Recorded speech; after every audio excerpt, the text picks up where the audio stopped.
जो हमारी हेडिंग चलेगी, हमारी जो समावेयता है ना, ये होगी क्या, खत्म। अब हेडिंग डाल लो हमारी संयोजकता आबद्ध सिद्धांत। संयोजकता आबद्ध सिद्धांत, जिसे हम शॉर्ट भाषा में वीबीटी भी बोलते हैं, वीबीटी।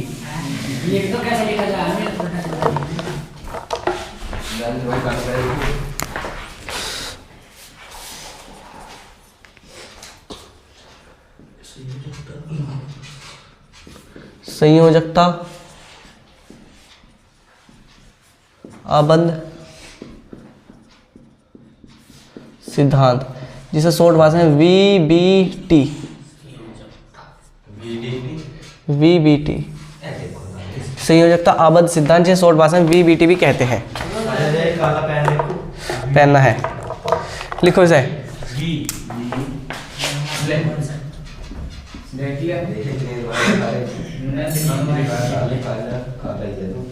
पोलिंग व स्लेटर ने दिया था। इसे पोलिंग व स्लेटर ने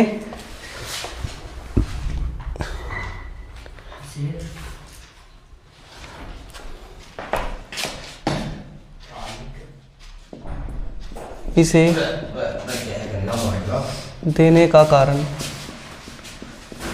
देने का कारण उपसय संयोजक यौगिक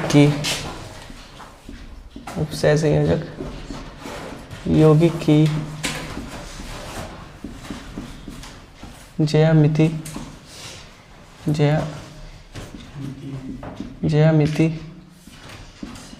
ज्यामिति व चुंबकीय गुण का पता लगाना था। इसका देने का कारण किसी यौगिक की ज्यामिति व चुंबकीय गुण का पता लगाना है। ज्यामिति व चुंबकीय गुण का पता लगाना था।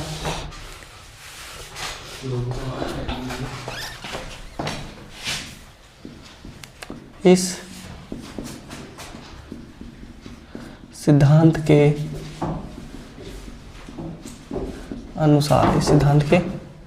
अनुसार अब नंबर 1 करके लिखते रहो।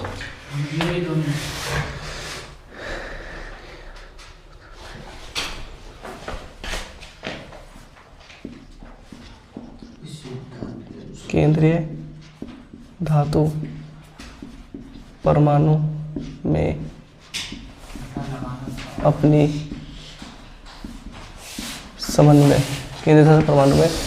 समन्वय संख्या के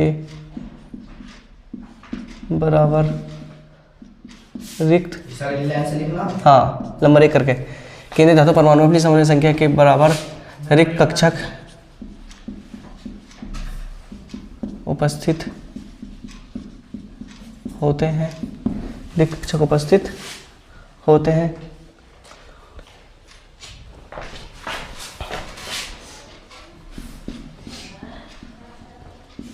जो संकृत होकर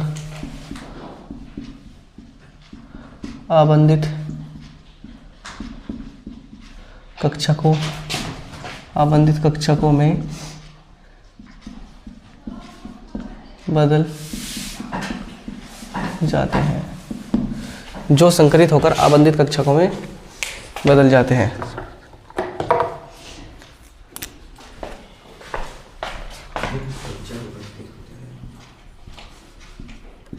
समन्वय संख्या या खाली कक्षक।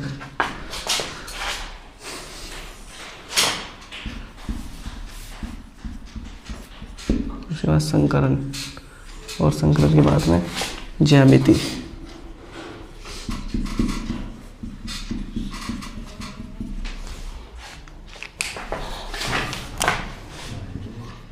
अगर 2 कक्षा खाली हैं तो एसपी संकरण होगा और रेखीय होती है।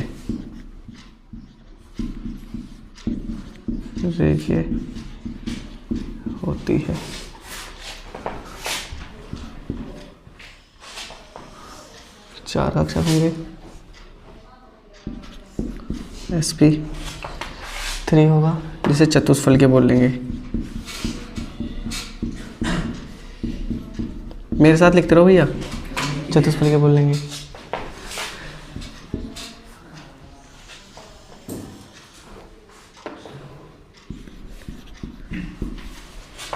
वर्ग समतल, वर्गाकार समतल्य।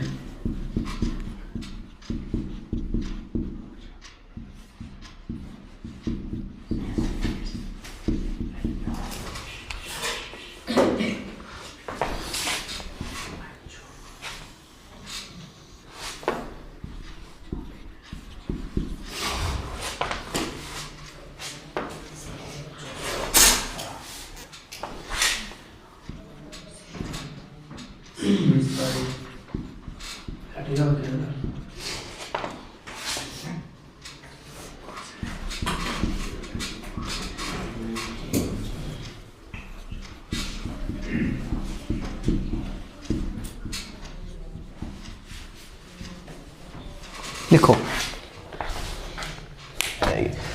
हम पढ़े संयोजकता आबद्ध सिद्धांत, संयोजकता आबद्ध सिद्धांत जिसे शॉर्ट भाषा में वीबीटी भी बोल रहे हैं। क्या बोल रहे हैं? वीबीटी। तो ध्यान रखना, सबसे पहले तो जैसे पोलिंग व स्लेटर ने दिया था, किसने दिया था? पोलिंग व स्लेटर ने दिया था। एक चीज ध्यान रखना, पूछा एक नंबर बहुविकल्प में क्वेश्चन आ सकता है कि जो हमारा संयोजकता आबद्ध सिद्धांत है किसने दिया था? पोलिंग व स्लेटर ने दिया था। उसके बाद इसे देने के क्या कारण थे भैया? दे दिया था, लेकिन सिद्धांत दिया गया क्यों भाई? वैसे थोड़ी दे दिया। इसका कारण क्या है? उपसह संयोजक यौगिक की ज्यामिति व चुंबकीय गुण का पता लगाना।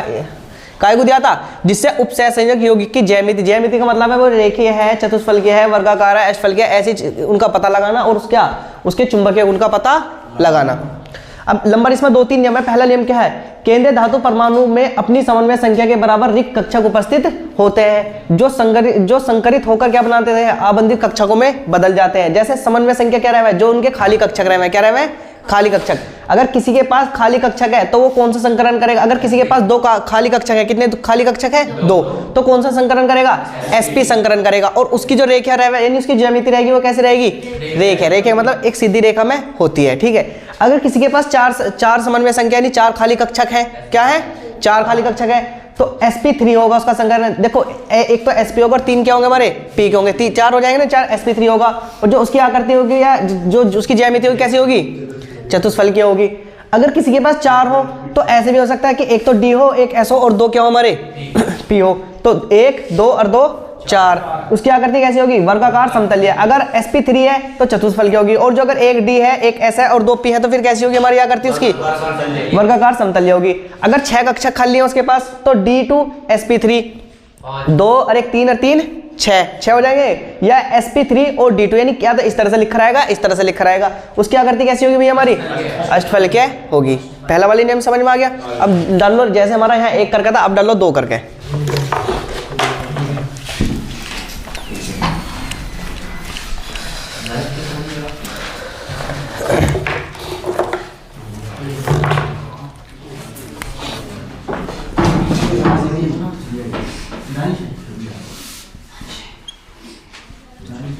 सिग्मा का कैसा निशान है मुझे बताओगे? कोई सिग्मा का कैसा निशान है? सिग्मा बस अधन है,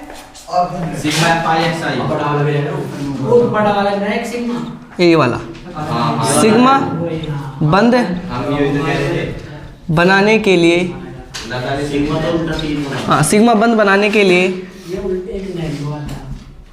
केंद्रीय धातु परमाणु, सिग्मा बंद बनाने के लिए केंद्रीय धातु परमाणु के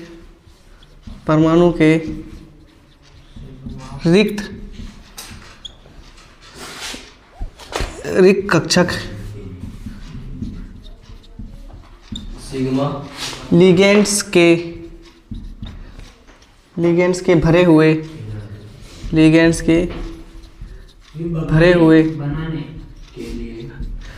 सिग्मा बंद बनाने के लिए केंद्रीय धातु परमाणु के रिक्त कक्षक लिगेंड्स के भरे हुए कक्षक के साथ अति व्यापन या ब्रैकेट में लिखना जुड़कर, अति व्यापन या जुड़कर उप सह संयोजक उपसहसंयोजक बंध बनाते हैं, उपसहसंयोजक बंध बनाते हैं। तो ये सब यहीं लिख लो भैया साथ के साथ।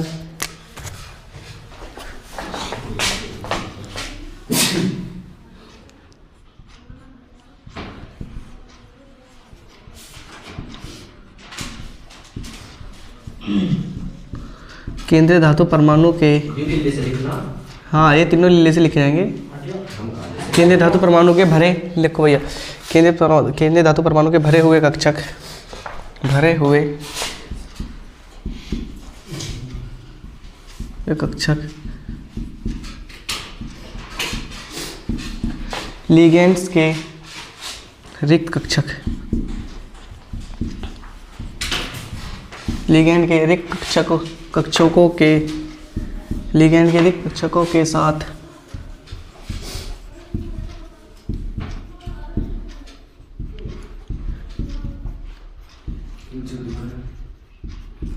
अतिव्यापन करके या जुड़कर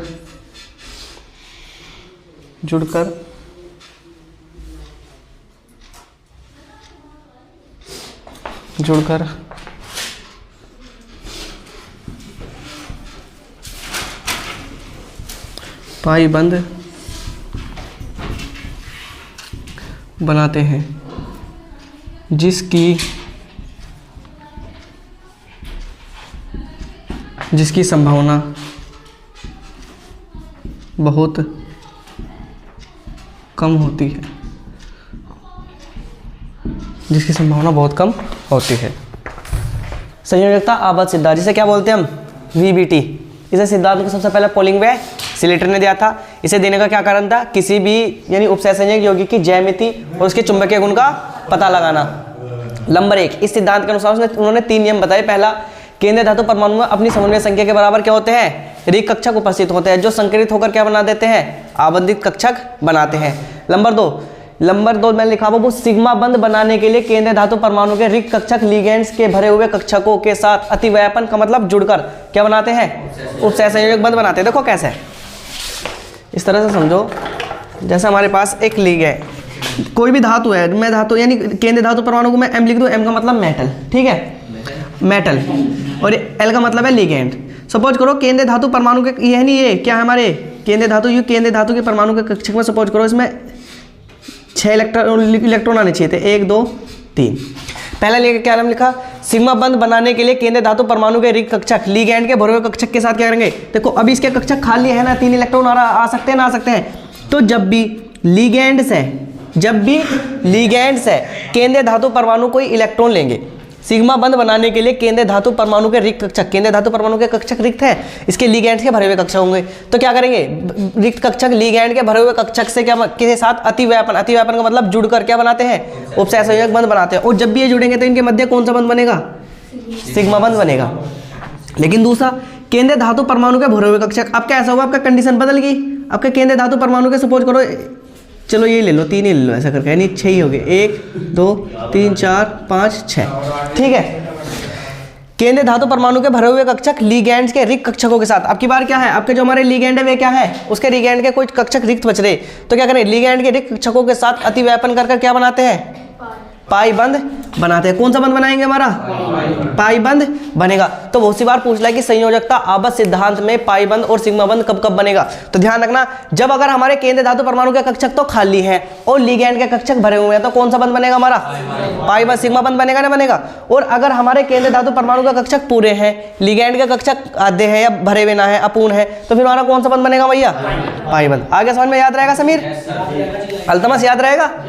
अगर केंद्रीय धातु परमाणु के कक्षक अपूर्ण है और लिगेंड का कक्षक पूर्ण है, तो क्या बनेगा, हमारा सिग्मा बंध बनेगा। अगर इसके केंद्रीय धातु परमाणु का कक्षक अपूर्ण है और लिगेंड का कक्षक क्या हमारे पूर्ण है, तो क्या बनेगा, हमारा पाई बंध बनेगा। आगे समझ में। अब हेडिंग डालो, उपसहसंयोजक यौगिकों की ज्यामिति व चुंबकीय गुण।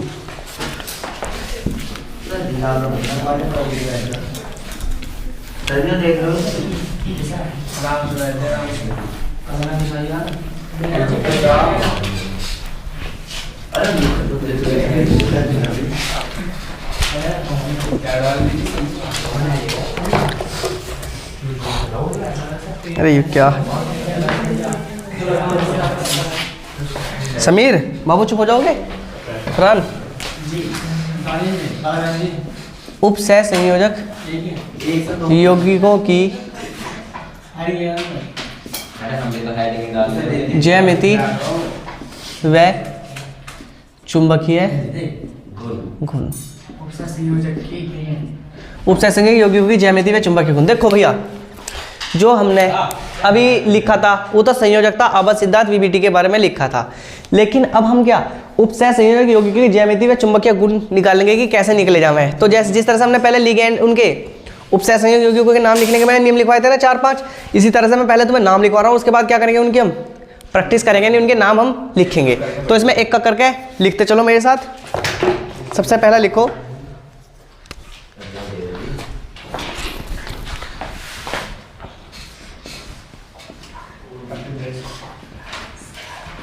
सर्वप्रथम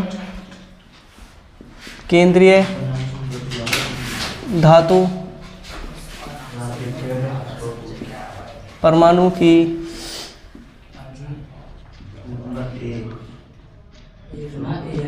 सर्वप्रथम केंद्रीय धातु परमाणु की ऑक्सीकरण संख्या ज्ञात करके उसका इलेक्ट्रॉनिक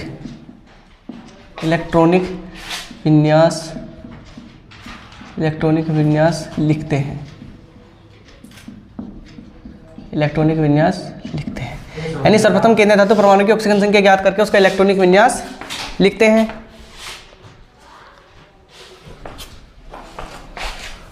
बी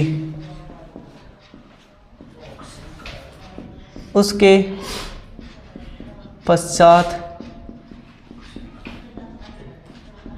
लिगेंड्स की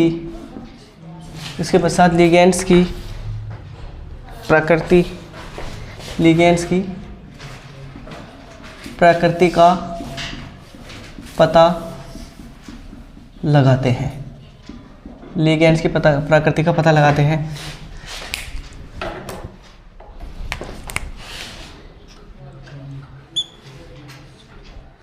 जैसे परबल लिगेंड्स,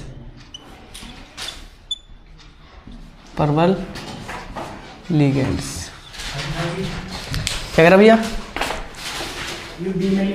हाँ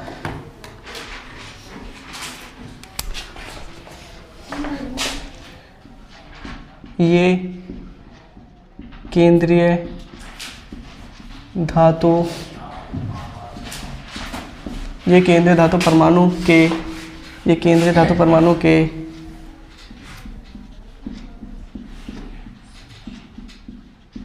इलेक्ट्रॉन का युग्मन कर देता है। ये केंद्रीय धातु परमाणु के इलेक्ट्रॉन का युग्मन कर देता है। जैसे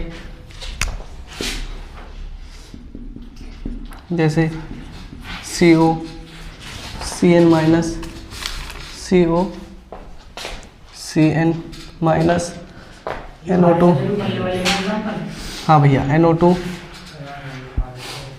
BI पाई BI PY EN के बाद में NH3 के बाद में PY के बाद में NCS dash dash dash dash इत्यादि।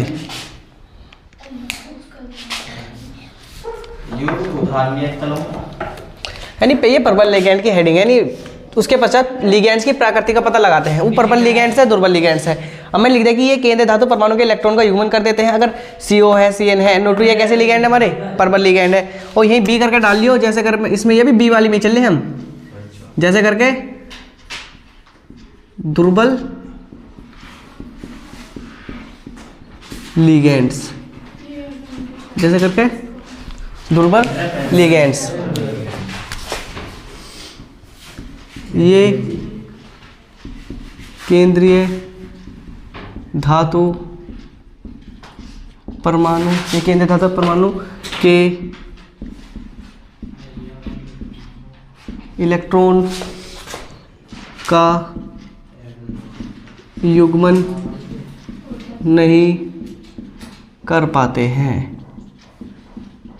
ये केंद्रीय धातु परमाणु के इलेक्ट्रॉन का युग्मन नहीं कर पाते हैं। इसमें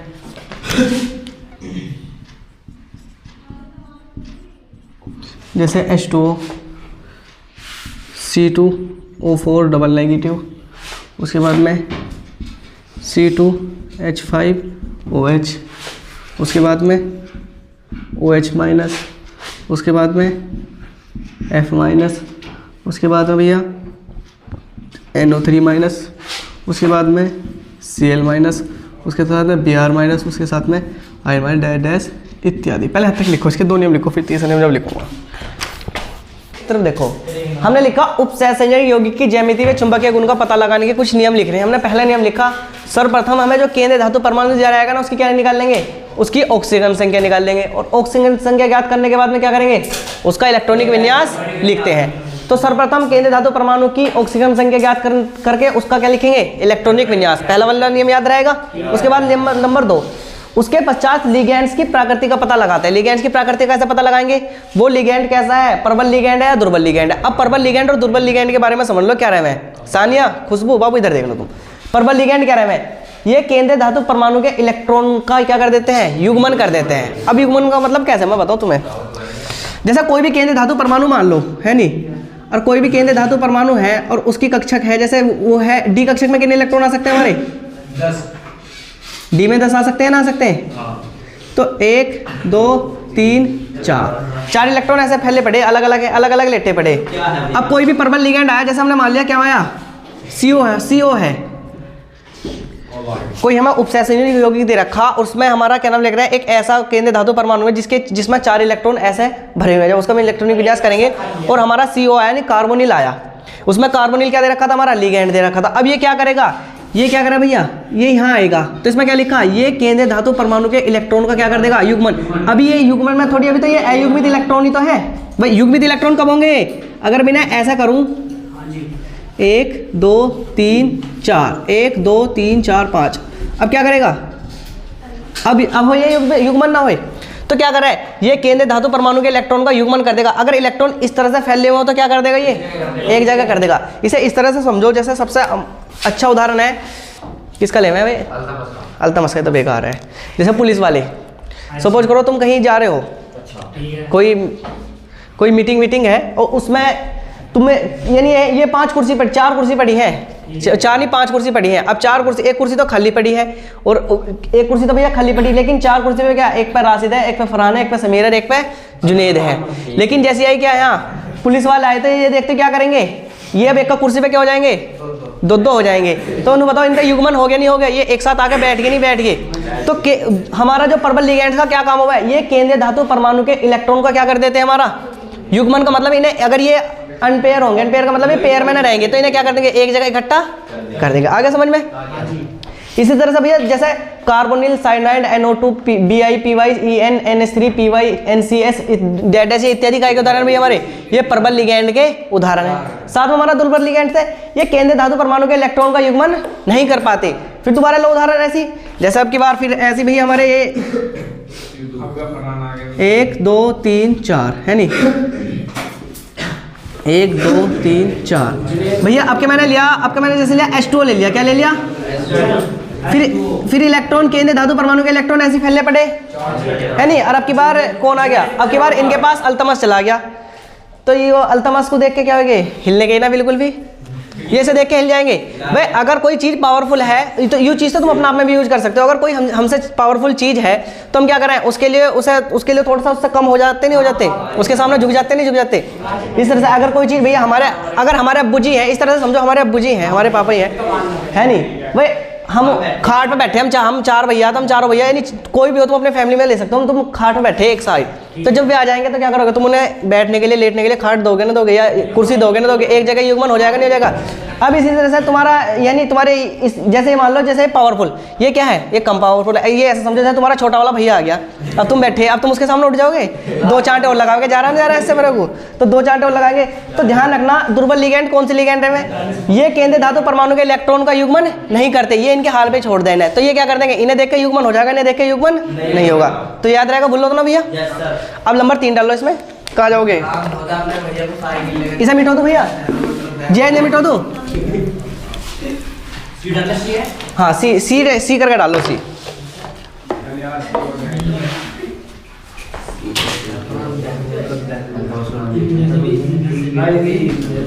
भैया चुप रहो, केंद्रीय धातु नहीं, इसमें है केंद्रीय धातु परमाणु के, इसमें सी करके लिखो, केंद्रीय धातु परमाणु के, भाई हमारा ए यूरा, बी यूरा, सी यूरा, केंद्रीय धातु परमाणु के रिक्त कक्षकों में लिगेंड्स के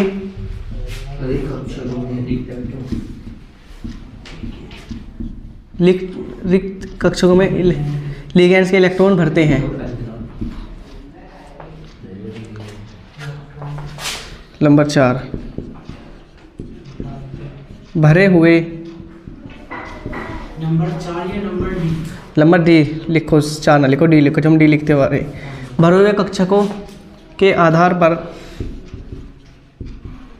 के हिंदी में लिख लो, मैंने इंग्लिश में लिखा। भरे हुए कक्षकों के आधार पर संकरण व ज्यामिति का पता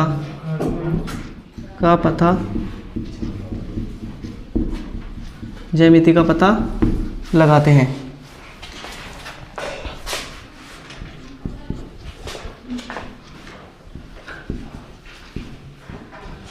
यदि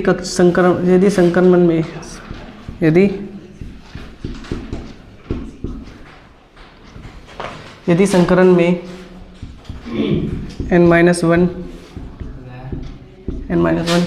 डी कक्षक का प्रयोग होता है, डी कक्षक का प्रयोग होता है। यदि संकरण में n-डी कक्षक का प्रयोग होता है तो उसे अंतः कक्षक, भैया मेरे साथ लिख लो, टाइम ज़्यादा नहीं है, अंतः कक्षक संकुल या निम्न चक्रण संकुल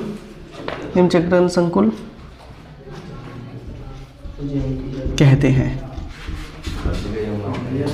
यदि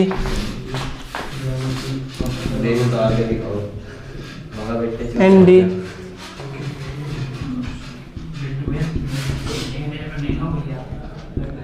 कक्षकों का प्रयोग होता है, यदि एनडी कक्षकों का प्रयोग होता है तो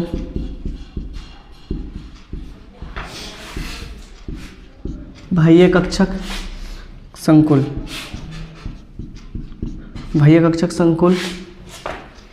या उच्च चक्रण संकुल कहते हैं। उच्च चक्रण संकुल कहते हैं।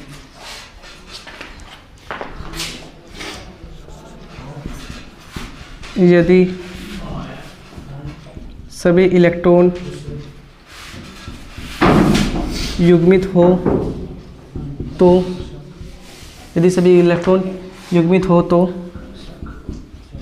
प्रति चुंबकीय होगा।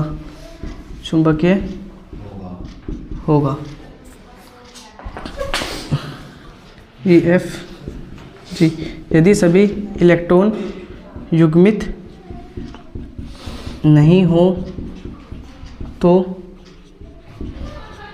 अनुचुंबकीय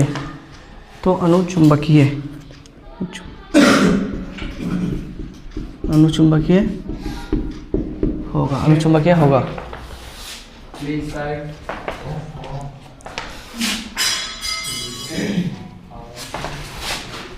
ई एफ जी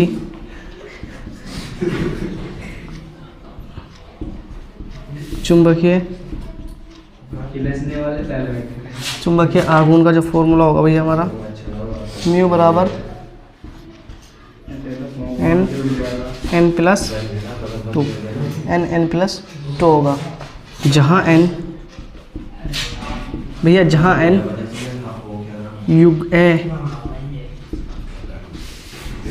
युग्मित इलेक्ट्रॉन की संख्या है। लिख लो जल्दी से पूरा, बहुत जल्दी करके लिखो, फिर से समझाना मुझे। और जुनैद इधर देखो,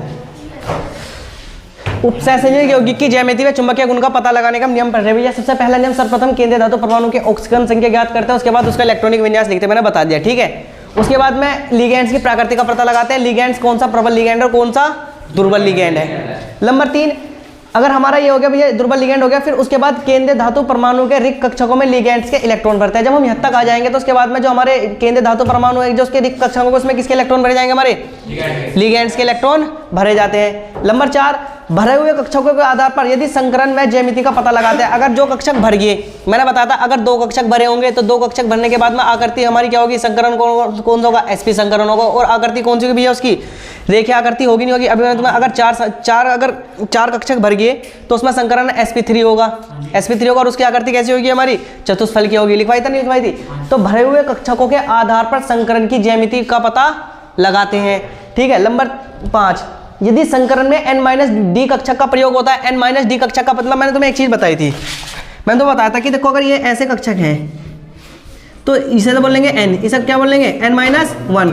तो अगर इस वाले कक्षक का यूज हो रहा है, n-1d कक्षक का प्रयोग होता है तो उसे अंत्य कक्षक संकुल या निम्न चक्रण संकुल कहते हैं। ध्यान रखना भैया, बहुत पूछा जाएगा ये। 1 नंबर में अंत्य कक्षक संकुल और निम्न चक्रण संकुल किसे कहते हैं, बाद में कर लिया अंडरलाइन। और यदि nd का मतलब ये वाले कक्षक का सबसे भारी कक्षक का इस्तेमाल होगा, तो यदि nd कक्षक का प्रयोग होता है तो उसे बाह्य कक्षक संकुल कौन सा बोलेंगे, बाह्य कक्षक संकुल। बताओ बाहर की तरफ है ना ये, उसे बाह्य कक्षक संकुल या उच्च चक्रण संकुल कहते हैं। इन 2 चीजों का ध्यान रखना बिल्कुल। यदि सभी इलेक्ट्रॉन युग्मित हो, युग्मित का मतलब है सभी इलेक्ट्रॉन पेयर में है, तो प्रतिचुंबकीय होगा। और यदि सभी इलेक्ट्रॉन अयुग्मित ना हो तो क्या होगा भैया, अनुचुंबकीय होगा। ये भी मैंने तुम्हें पहले लिखवा चुका था कि अगर सभी इलेक्ट्रॉन पेयर में हो गया तो क्या होगा हमारा, प्रतिचुंबकीय। और अगर सभी इलेक्ट्रॉन पेयर में ना हो या नहीं तो क्या होगा हमारा, अनुचुंबकीय। और भैया चुंबकीय आघूर्ण निकालने का फॉर्मूला म्यू बराबर n+2, म्यू बराबर n+2, जहां n क्या है, हमारी अयुग्मित इलेक्ट्रॉनों की संख्या है। बताओ भैया आज के तक के टॉपिक में किसी को कोई दिक्कत? अब तुम जा सकते हो, आज की सेवा समाप्त।